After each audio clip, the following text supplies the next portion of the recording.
नमस्कार बच्चों। और कैसे हैं आप?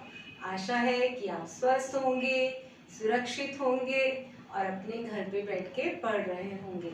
चलिए आज हम शुरू करते हैं अपना पाठ। हम हिंदी व्याकरण में आज पढ़ेंगे समास। समास का शाब्दिक अर्थ देखिए। समास दो शब्दांशों से मिलकर बना है, सम और आस। सम का अर्थ होता है पास और आस का अर्थ होता है रखना, अर्थात पास में रखना। पास में रखने का मतलब क्या हो गया? शब्द को हमने क्या कर दिया? संक्षिप्तीकरण कर दिया। समास को हम क्या करते हैं? शब्दों को पास में लाकर उसका हम संक्षिप्तीकरण करते हैं। देखिए समास की परिभाषा, दो या दो से अधिक शब्दों के मेल से जो नवीन तथा सार्थक शब्द का निर्माण होता है उसे हम समास कहते हैं। और जो शब्द नवीन शब्द निकल के आता है उसे हम समस्त पद तथा सामासिक पद भी कहते हैं। चलिए देखिए, सामासिक जो पद है वह समास की संपूर्ण प्रक्रिया से बना शब्द होता है अथवा समास के नियमों से निर्मित, जिसमें परसर्ग तथा कारक की विभक्तियों का लोप हो जाता है। तो ये हुआ समास की परिभाषा। उदाहरण देखिए समास के। राजपुत्र, प्रतिदिन, नवरत्न, माता पिता, दशानन तथा नीलकमल। अब इसी उदाहरण के माध्यम से हम देखते हैं कि इसके जो अन्य शब्द जो हैं उन्हें किस तरह से लिया जाता है। देखिए राजपुत्र में पहला जो पद है वह राज है और दूसरा पद क्या है? पुत्र है। तो हम पहले पद को कहते हैं या तो प्रथम पद कहेंगे या पूर्व पद कहेंगे, और जो दूसरा पद है या तो उसे उत्तर पद कहें या द्वितीय पद कहा जाता है। इसी प्रकार से आप समस्त उदाहरणों में देख सकते हैं कि प्रति और फिर दिन द्वितीय पद, प्रथम पद नव और रत्न द्वितीय पद। उसी प्रकार से माता पिता में प्रथम पद और द्वितीय पद या पूर्व पद या उत्तर पद। इसी तरह से दशानन में दश और आनंद, नील और कमल देख लिया आपने। चलिए अब आगे बढ़ते हैं। सामासिक विग्रह से क्या अभिप्राय है? जब हम इन सामासिक शब्दों को का विग्रह करते हैं, जिस प्रकार से यहाँ पे लिखा था राजा का राजपुत्र, तो इसका विग्रह होगा राजा का पुत्र। प्रतिदिन, प्रत्येक दिन या हर दिन। नवरत्न विग्रह के रूप में लिखेंगे नवरत्नों का समूह या समाहार। माता पिता, माता और पिता। दशानन, 10 हैं आनंद जिसके, अर्थात रावण। नीलकमल, नीला कमल। ये तो हुआ सामासिक शब्द और समास की परिभाषा और उसके जो महत्वपूर्ण शब्द हैं उनके अर्थ के बारे में आपने जाना। अब इसी के आधार पर हम समास के भेदों को पढ़ेंगे। देखिए पहला भेद है अव्ययीभाव समास। जिस प्रकार से शाब्दिक शब्द के माध्यम से भी हम इसका अर्थ जान सकते हैं। अव्ययी, जिस सामासिक पद का पूर्व पद अर्थात प्रथम पद प्रधान होता है और अव्यय होता है तथा संपूर्ण पद क्रिया विशेषण होता है। उदाहरण देखिए, जो प्रथम पद है प्रति सप्ताह में वह अव्यय है, और अगर पूरा पद हम देखते हैं प्रति सप्ताह तो पूरा पद क्रिया विशेषण हो जाता है। उसी प्रकार से दूसरा उदाहरण देखिए, यथासंभव, भरपेट, अभूतपूर्व, आमरण, आजन्म, अनुकूल।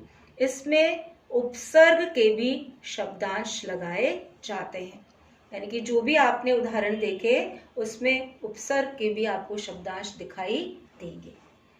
चलिए अब हम दूसरा देखते हैं, द्विगु भाव समास। द्विगु, द्वि का हम मतलब लेते हैं दो। दो को हम संख्यावाचक से जोड़ते हैं। अगर हमें याद रखना है तो इस तरह से हम इसे याद रख सकते हैं कि जिस सामासिक पद का पूर्व पद, पूर्व मतलब प्रथम पद संख्यावाचक होता है उसे हम द्विगु भाव समास कहते हैं। उदाहरण देखिए, नवरात्रि, सप्ताह, दोपहर यानी कि दो पहरों का समूह, पंचवटी, 5 वटों का समूह, 5 वृक्षों का समूह। तीसरा समास है द्वंद्व समास। द्व और द्व को हम जो है बराबर के रूप में अगर ले लें तो इसकी परिभाषा निकल कर आती है, जिस सामासिक पद के दोनों पद, जिस तरह से द और द दोनों ही समान हैं, उसी प्रकार से दोनों पद प्रधान होते हैं तथा विग्रह करने पर और तथा एवं या योजक चिन्ह का लोप हो जाता है। देखिए उदाहरण, धन दौलत, गुण दोष, पाप पुण्य, राधा कृष्ण। इसको हम कैसे लिखेंगे? राधा और कृष्ण, पाप और पुण्य, गुण तथा दोष, धन दौलत, धन और दौलत। या फिर इसमें हम योजक चिन्ह लगाकर भी इस बात को लिख सकते हैं। चलिए आगे हम चौथा इसका भेद देखते हैं।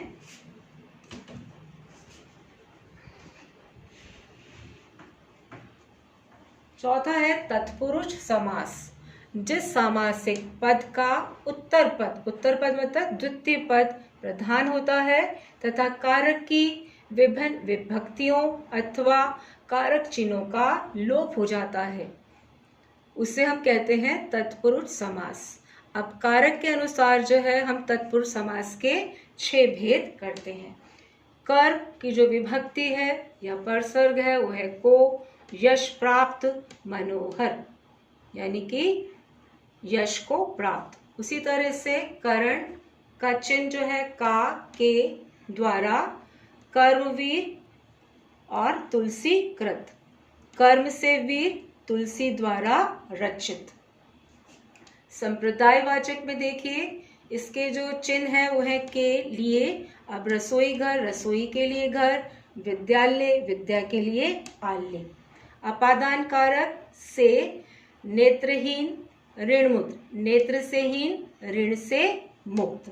संबंध के चिन्ह है का, के, की, जलयान, सेनापति, सेना का पति, राजकुमार, राजा का पुत्र। आगे देखिए अधिकरण वाचक या अधिकरण कारक में, पर, लोकप्रिय, गृह प्रवेश, क्षण भंगुर इसके उदाहरण है।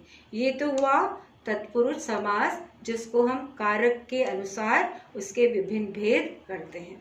पांचवा देखिए कर्मधारय वाचक समास। अब कर्मधारय, यहाँ पे हम जो कर्म धारण करते हैं, जो हमारी विशेषता होती है, उससे हम इस बात को समझ सकते हैं, याद रख सकते हैं।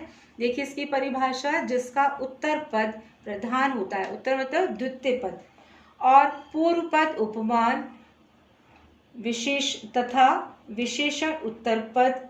अर्थात कहने का अर्थ क्या है, पहला पद तो क्या हो जाएगा, विशेषण होगा और दूसरा पद क्या होगा, विशेष्य होगा।